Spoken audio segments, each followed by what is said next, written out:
ओम शांति।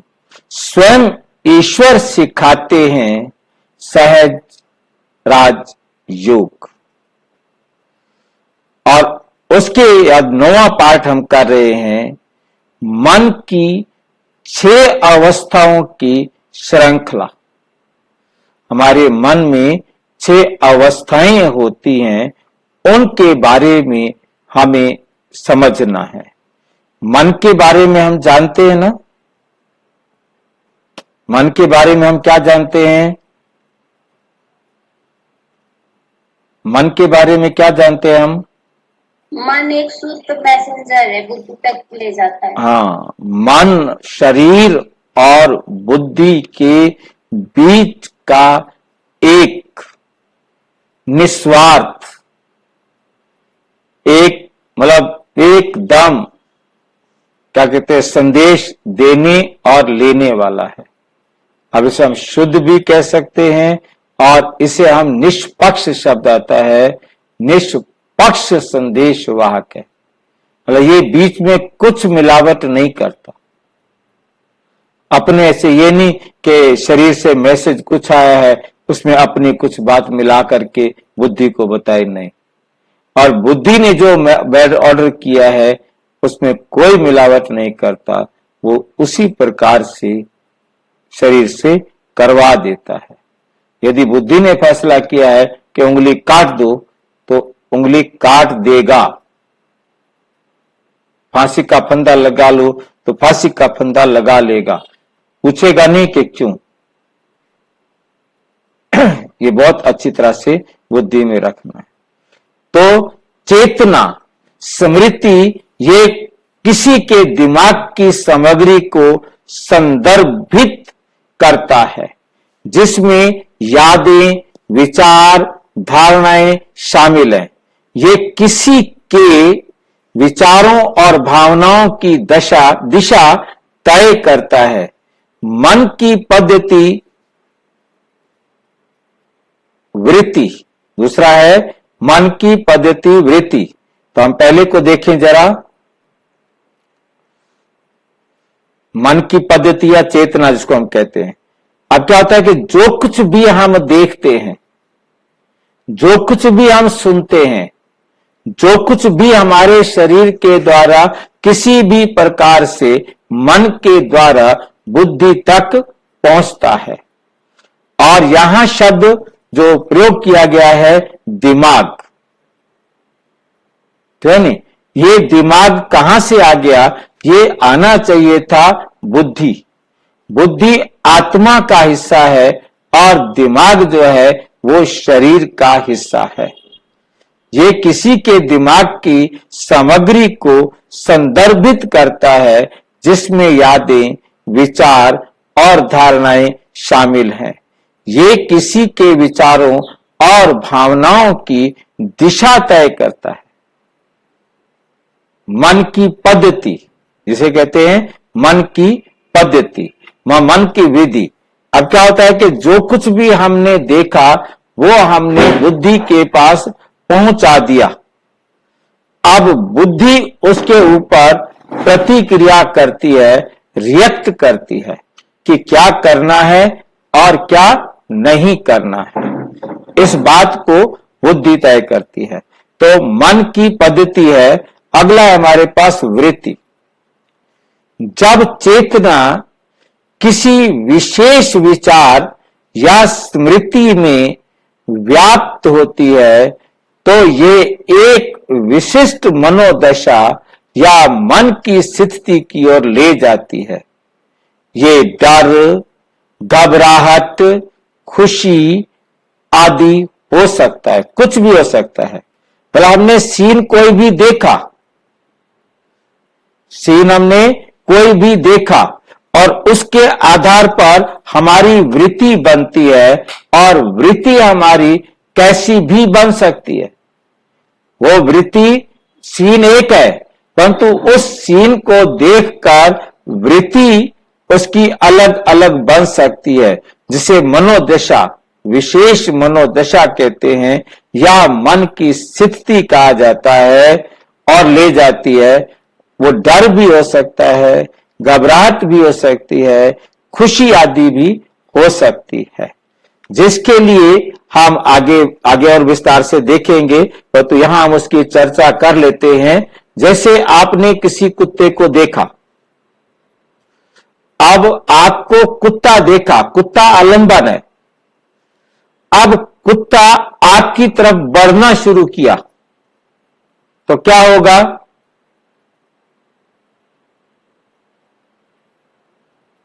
डर लगेगा। डर लगना शुरू हुआ। और यदि वो कुत्ता रास्ते में ही मुड़ गया तो डर क्या हो गया? खत्म हो गया। ठीक है। अब वो कुत्ता आपकी तरफ बड़ी तेजी से बढ़ता है, अब आपको डर लग रहा है, और जब आपको डर लगा तो आपकी प्रतिक्रिया अलग अलग होगी ना? हाँ, क्या क्या प्रतिक्रिया हो सकती है?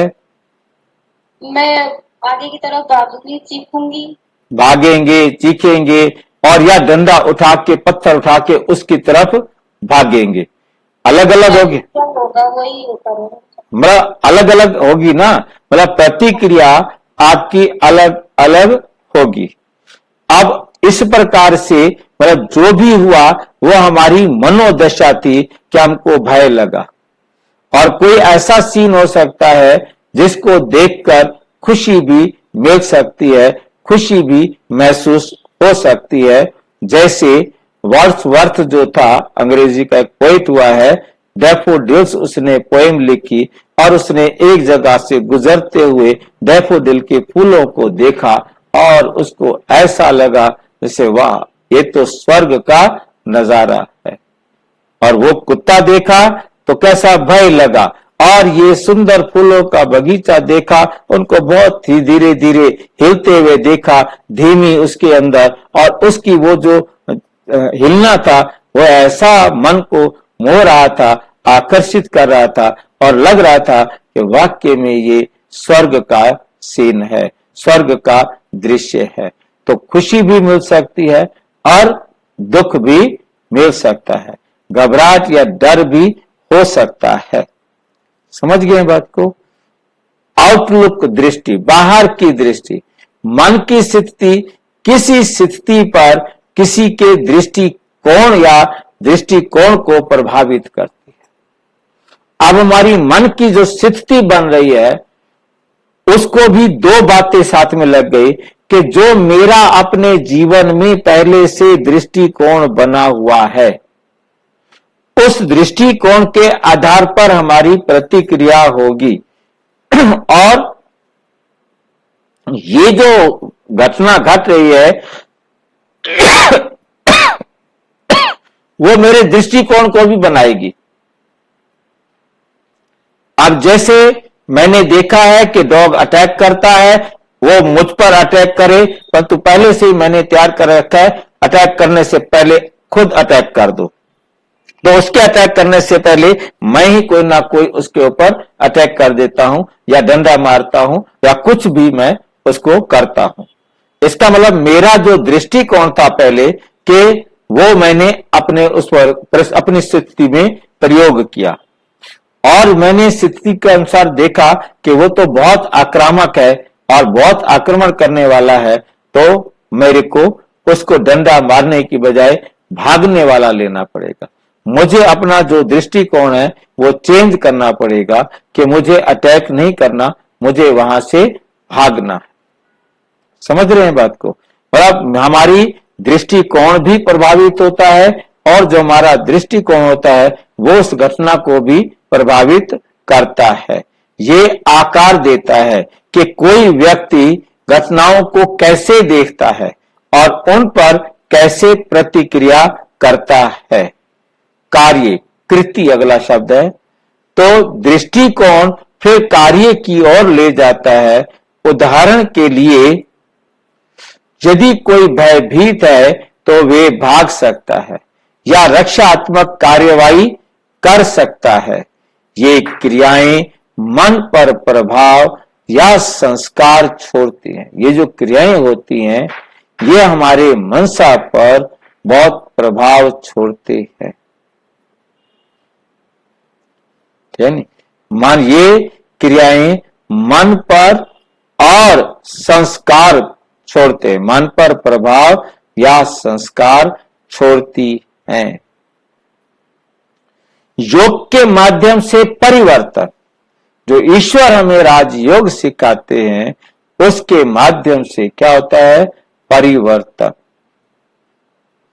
ये क्रम दर्शाता है कि कैसे योग के माध्यम से चेतना बदलने से व्यवहार बदलता है, आदतें बदलती हैं और समग्र कल्याण में परिवर्तन हो जाता है। चेतना में परिवर्तन करके एक व्यक्ति अपने दृष्टिकोण, मन की स्थिति और अंततः अपने कार्यों को बदल सकता है, जिससे एक खुशहाल और अधिक सदाचारी जीवन की जी सकता है, अधिक सदाचारी जीवन जी सकता है।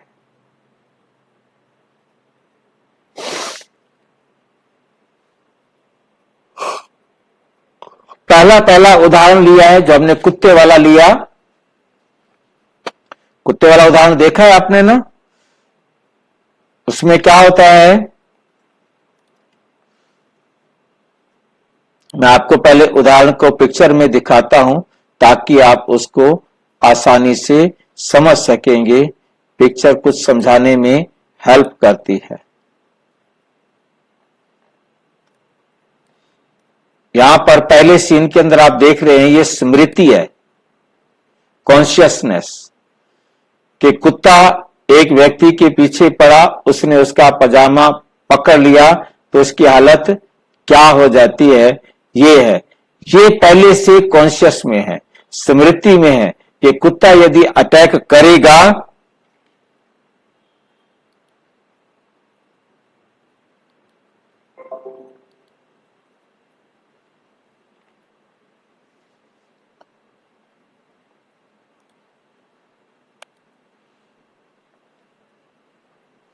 कुत्ता यदि अटैक करेगा तो क्या होगा? वो हमारा पजामा या साधन जो भी है उसे पकड़ेगा, उसे खींचेगा। ठीक बात है। और उसके बाद हम जब बाद में घर आए तो हमारी स्थिति कैसी हो गई, हमारी अवस्था कैसी होगी, उस पर प्रभाव पड़ेगा। फिर हमारी एटीट्यूड, दृष्टिकोण पर भी प्रभाव पड़ेगा और फिर हम उसको विजुलाइज करेंगे। हम अपनी आंखों में, वो है नहीं कुत्ता वहां पर, अब हम घर बैठे देख रहे हैं कि वो मुझे भौंक रहा है, वो मुझे भौंकेगा, मुझे क्या क्या करेगा। हम उसको अपनी दृष्टि में लेकर के आते हैं और फिर हमारी जो एक्शन होता है, या तो हम डर कर भागेंगे या डंडा उठाकर उसको मारने के लिए दौड़ेंगे। और उसके बाद आ जाता है कि सपने में भी इंप्रेशन, उसका हमारे ब्रेन पर इतना इंप्रेशन हो जाता है कि स्वप्न में भी हम कभी कभी डर कर भाग रहे होते हैं, कुत्ता पीछे है। परंतु जब जागते हैं तो कोई कुत्ता नहीं होता, हम सिर्फ भाग रहे होते हैं। यह इंप्रेशन, समझ में आई ये बात? कि राजयोग में भी इसका प्रयोग हम देखेंगे तो ये 6 चीजें हमारी मन की स्थिति के लिए हैं। हमारी मन की स्थिति की 6 अवस्थाएं दिखाई हैं, 6 स्थितियां दिखाई हैं। पहला है स्मृति, फिर है स्थिति, फिर है वृत्ति। जैसी हमारी स्मृति होती है वैसी हमारी वृत्ति बन जाती है, और फिर जब वृत्ति बन गई तो फिर हम कभी भी उस सीन को अपनी बुद्धि में मर्ज कर सकेंगे, इमर्ज कर सकेंगे। और उसके बाद हमारा कृति, हमारा एक्शन, हमें भागना है या कुत्ते को भगाना है, यह हमारा एक्शन में आएगा। और उसके बाद हमारे ऊपर उसका संस्कार बन जाएगा। हमें फिर रात को सोते हुए सपने लगेंगे कि हमें वो आ गया, बाकी सब चीज नॉर्मल है। ठीक है, तो इस प्रकार से यह हमारी 6 अवस्थाएं होती हैं, जिसको एक कुत्ते के एग्जाम्पल से हमें समझाने का प्रयास किया गया है। तो हमें समझ में आ रहा है, कुत्ते द्वारा किसी के काटे जाने की स्मृति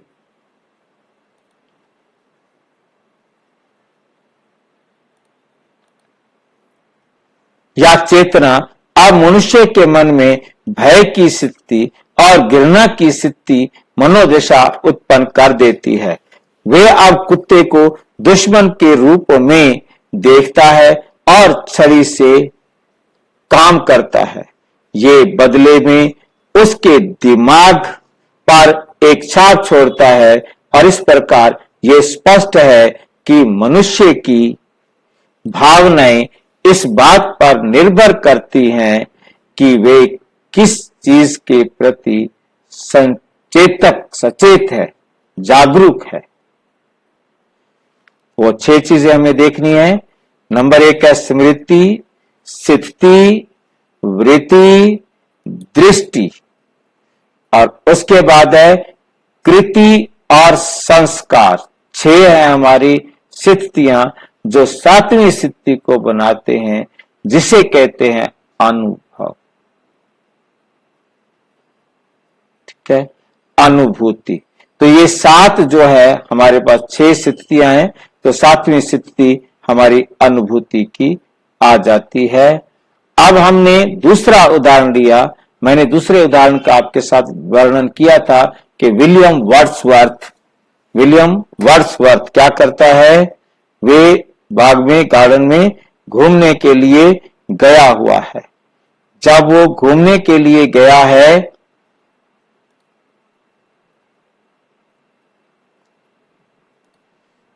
तो वहां उसने क्या देखा, डैफोडिल्स के देखे फूल। ये विलियम वर्ड्सवर्थ है। ये एक बाग में, बगीचे की तरफ या खेतों में कहीं जा रहे हैं, तो वहां देखता है कि डैफोडिल के फूल हैं और जो एकदम उनके सिर बहुत अच्छी तरह आराम से हिल रहे हैं। अब उन हिलते हुए फूलों को देखता है और वो दृश्य उसको एक स्वर्गिक दृश्य की तरह दिखाई देता है, जैसे कि वो स्वर्ग का कोई दृश्य देख रहा हो। अब वो उस टाइम तो वहां प्रैक्टिकल में था, परंतु अब वो घर में आ गया है। अब उसका घर में आने के बाद भी उसको वही अनुभूति घर बैठे हो रही है, वही दृश्य उसकी बुद्धि में छाया हुआ है और उसको एंजॉय कर रहा है, और उस पर उसने एक पोएम भी लिख दी है, डैफोडिल्स पोएम भी लिख दी है, जिसके द्वारा हमें समझ आता है कि जैसे विचार वो करता है वैसी उसकी स्थिति बन जाती है। उसने कुत्ते को देखा, कुत्ते की प्रतिक्रिया जैसी की वैसा उसको महसूस हुआ, उसकी दृष्टि वैसी कृति बन गई। ऐसे ही हमारी भी होती है। जो योग के अंदर है उसको भी दिखाया है।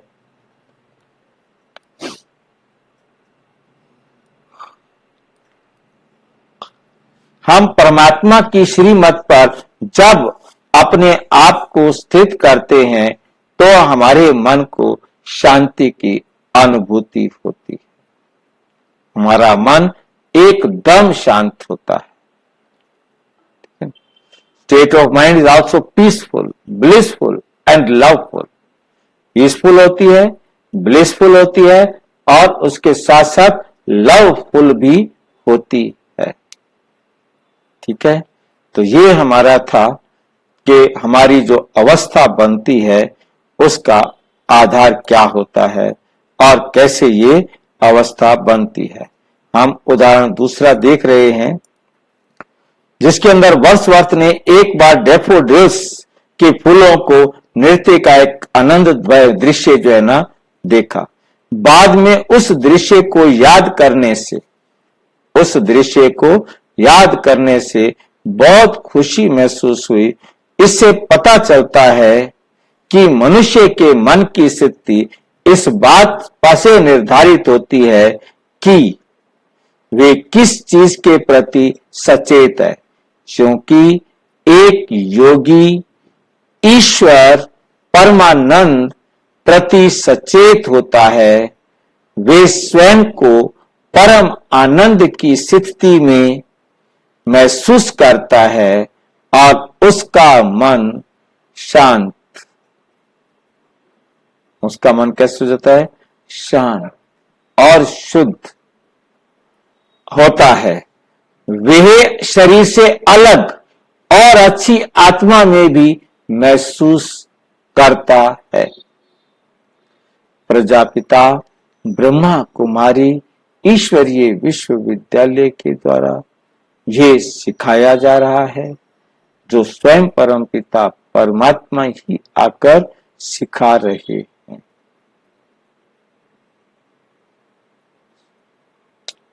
अच्छा, ओम शांति। और विस्तार से जानने के लिए 9213106986 पर केवल टेलीग्राम करें, 9650692270 पर केवल व्हाट्सएप करें, फोन नहीं। ओम